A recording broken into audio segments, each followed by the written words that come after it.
The robots will not take our jobs because guess what? We are still lazy by definition. Think about it.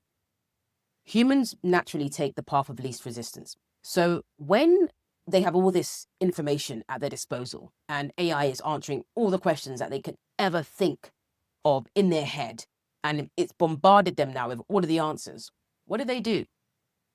They put it to the side because it now requires work in order to go through all of those notes and that information to process it and now take action on it. So when people are concerned about, oh my God, will consulting disappear overnight? It will have to change and evolve in the next few months and years. But is it going away today? Our knowledge work is going to be completely replaced? Absolutely not. Because people simply still need people to do the work. They still want external support to help them do the work, even if, to some degree, they have access to some of the answers. Now, I know this for a fact because I will have people come on a call with me. I will have prospects come on a call with me. I'll have people network with me, and they will ask me questions, use their time to do things that they can get 100% for free within 60 seconds to 5 minutes. So for the last 2.5 years, we have had our go-to-market assessment. It's changed a little bit, but effectively it was built to help go-to-market leaders to not have to talk to me at all. We even ungated it, where you can just go in and you can get lots of questions answered regarding where you are going to have gaps inside your go-to-market organization.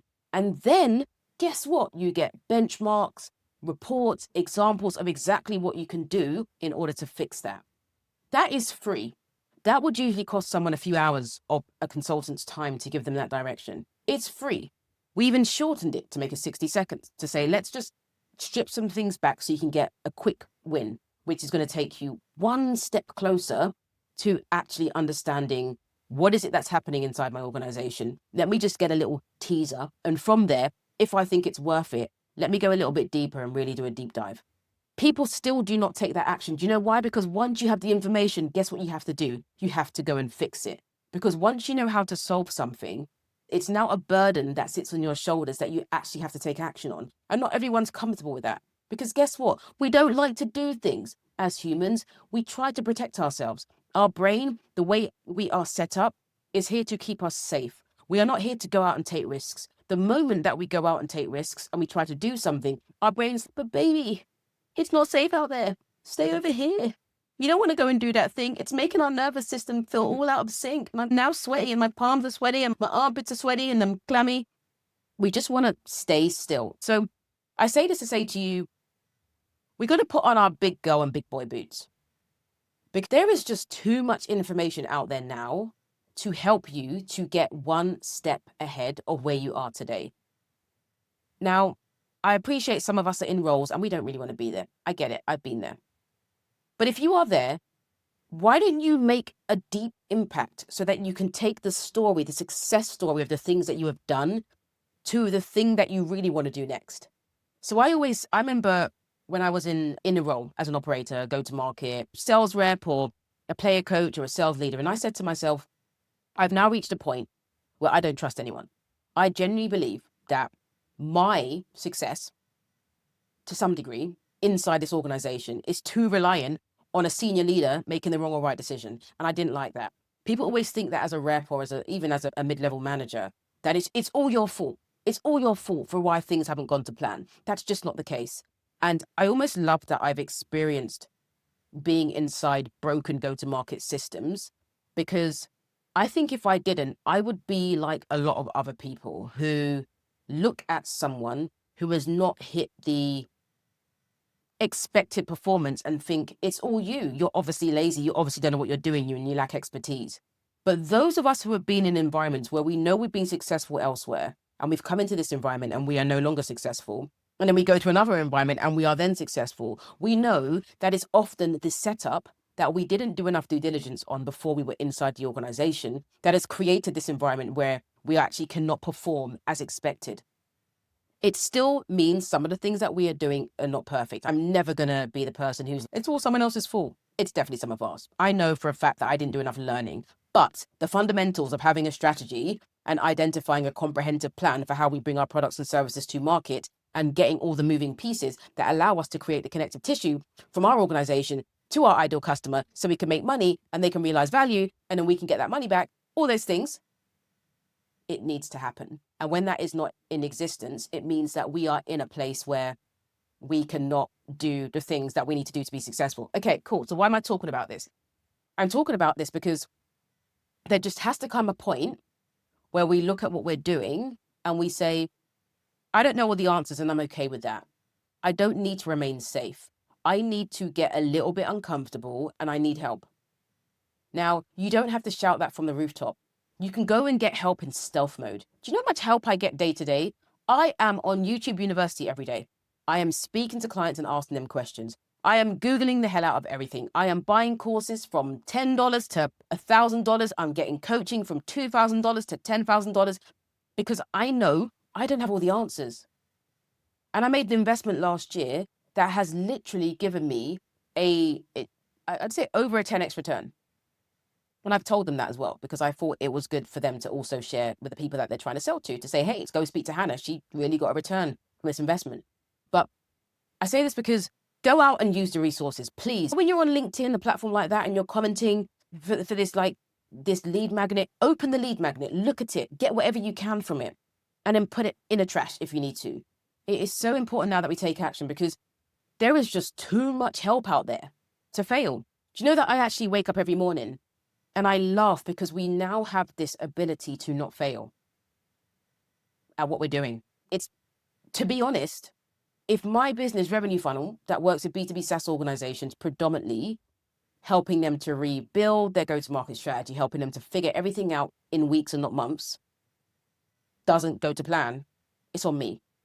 Because there's enough information out there for me to consume, to keep learning, and keep depleting my cost of ignorance. I love how Alex Hormozi says that. You generally have a cost of ignorance, and the gap between where you are now and where you want to be is just ignorance gap. You just don't know the information that's required to solve the things that are going to get you to your outcome as quickly as possible. So this is a bit of a brain dump, and I just had things on my mind regarding stuff. And I was thinking about how interesting it is that with our go-to-market health check that we do, we had a really big push for it's probably like 500 people that did it. What was funny for us is a lot of them weren't our ICP. And I was actually okay with that because I would have people say, Hannah, I did point 1 and 2 and now we're seeing some progress. And I was just happy to help. When we help people, we learn. Do you know why? Because some of the ideas we put out are partially tested. And we're hoping that someone adopts them so that we can validate some of our own thinking to give us some sanity. And also so we can get out of our echo chamber, because we're often in an echo chamber with content and ideas. So the quicker you can get someone to use something and get benefit from it, then you can then start to increase your confidence so you can start to attach a value to that. What is it that you want when it comes to content? What do you feel like's missing? Because if you click the link in the description I'll add, you can go and get a quick win regarding your B2B strategy. You can just go and figure out what's the hole right now? Where is the thing that we're just not getting completely right?